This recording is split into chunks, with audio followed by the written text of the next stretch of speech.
Hey there, it's Eldon at Straight Edge Music. Sorry I haven't got my glasses on. I get quite the glare when I'm doing a video with my glasses on, and it's hard to see my eyes, and it's hard for me to see out. So, forgive me for having not having my glasses on. Okay, I'm going to explain to you today a little bit about modes. I've had probably at least a half a dozen people asking me about it. Just the other day I had someone else ask me, and I figured, you know what? It's time to put a video out and hopefully perhaps help some people out in understanding the whole modes and exactly what it is and when to use them and how we play them. So what I'm going to do is I'm going to say first off what you need to do is understand your major scales first. If you don't understand your major scales and the patterns that are involved in playing those major scales, then shut this off and talk to your instructor or talk to whoever's teaching you how to play the guitar and say, listen, you need to show me how to play at least, I don't know, 3 or 4 major scales. Actually, no, you need to know how to play all your major scales. Okay? So like I said, if you don't understand those major scales or you haven't worked on those yet, please learn those first before we discuss modes, because it's totally useless for me to discuss modes with you unless you understand your major scales. Okay? So I'm going to assume that now, since you're watching this still, that you do know how to play your major scales, and I'm going to get right into discussing a little bit about modes. Okay, a mode is basically based around your major scale pattern. Now, let's look at one particular scale, or let's step back. Anytime you're playing a major scale on your fretboard and then you jump to another key, you'll notice that your fingering pattern stays somewhat the same when you move to that different key.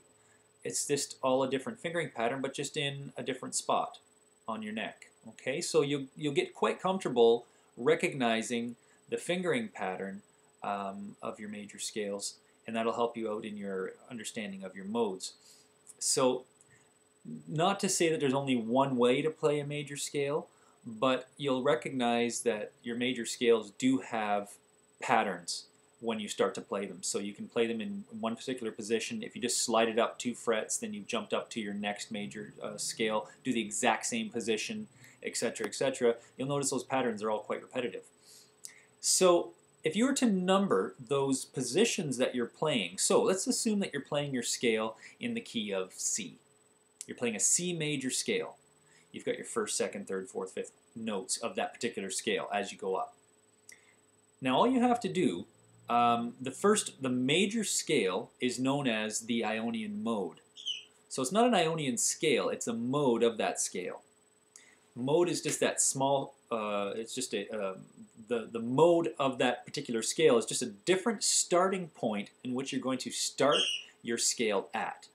So what I'm going to get at is your C major scale, C, D, E, F, G, A, B, and then ending on C, is your major scale or your Ionian mode. Okay, nice and easy to remember. If you look at your fingering pattern for your C scale, C, D, E, F, G, A, B, C, the first note of your scale is your C. The second note of your scale is your D. If you were to jump and do the exact same fingering pattern you did for your C major scale, but eliminate the root note or the starting point, which is your C, and jumped right to your D and did the exact same fingering that you did on your C major or Ionian mode, you're now playing in the Dorian mode. And it's a D Dorian mode because you're starting out on the D note of your C scale, which is your second note of your C scale, C, D. Make sense? All right, now that you know that, you can do that in any position on your neck. What am I getting at? If you know your major scales, all of your major scales, and you start off on your second note of any one of those major scales, then you now have the Dorian mode in all keys licked. You've got it. You've got it beat. So, there's more than just one mode though. Your second mode, your first mode is your Ionian, your second mode is your Dorian mode. If you jump down to the third mode, which is the third position of your major scale or Ionian mode, that's what's called the Phrygian mode. Okay, so Ionian, Dorian, Phrygian. The Phrygian mode is just basically same as what we did with the Dorian mode. Instead of it being the second note of the major scale, whatever key you're playing in, it is now going to be the third note of the major scale is your starting point, and you're going to continue that pattern starting off with the third position. So the third note of a C major scale is what? C, D, E. So now you're playing an E Phrygian mode. Kind of easy. If you look at that, it just keeps going down, and my screen keeps cutting out. I have to keep refreshing my screen. If you look at your next mode, which is your fourth mode, you now are in what do the exact same thing with the first, with the second and third. Now you're into your fourth mode, which is the Lydian mode. You're starting out on the fourth note of the major scale that you're playing. It's really simple. The fifth mode is known as the Mixolydian mode. And that's just basically you're starting out on the fifth note, and etc. etc. You go Mixolydian, Aeolian, and Locrian. Those are the major modes that you need to know. And like I said, if you know your major scales and you recognize the patterns that you're playing of those major scales, then all you have to do is just start at a different starting point of that pattern to understand the mode. First mode is Ionian or major, second is Dorian, third is Phrygian, fourth is Lydian, fifth is Mixolydian, sixth is Aeolian, and seventh is Locrian. All kinds of crazy words. But that's all a mode is.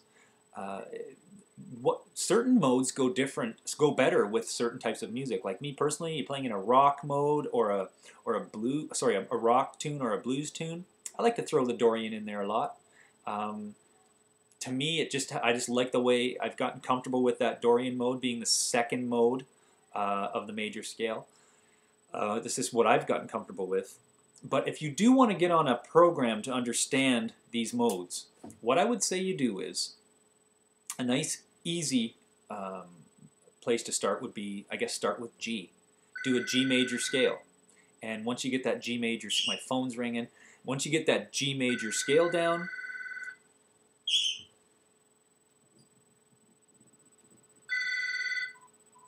they can call back.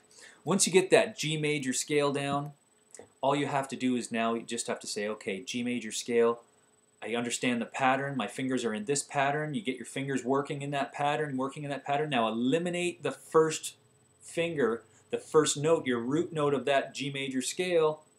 Second note of the G major scale is what?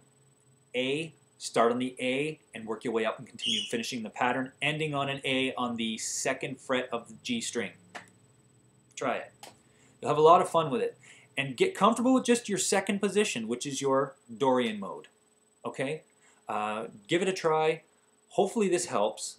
What I'll do if this doesn't help is, actually I'll probably do it anyway. I'll just do a couple little guitar videos so you can actually see my hands playing those modes. And hopefully this video looks good. Hopefully everything sounds nice and clear. I can't tell because I haven't got my glasses on how it looks, so hopefully it helped you out. Alright? Thanks for watching and take it easy.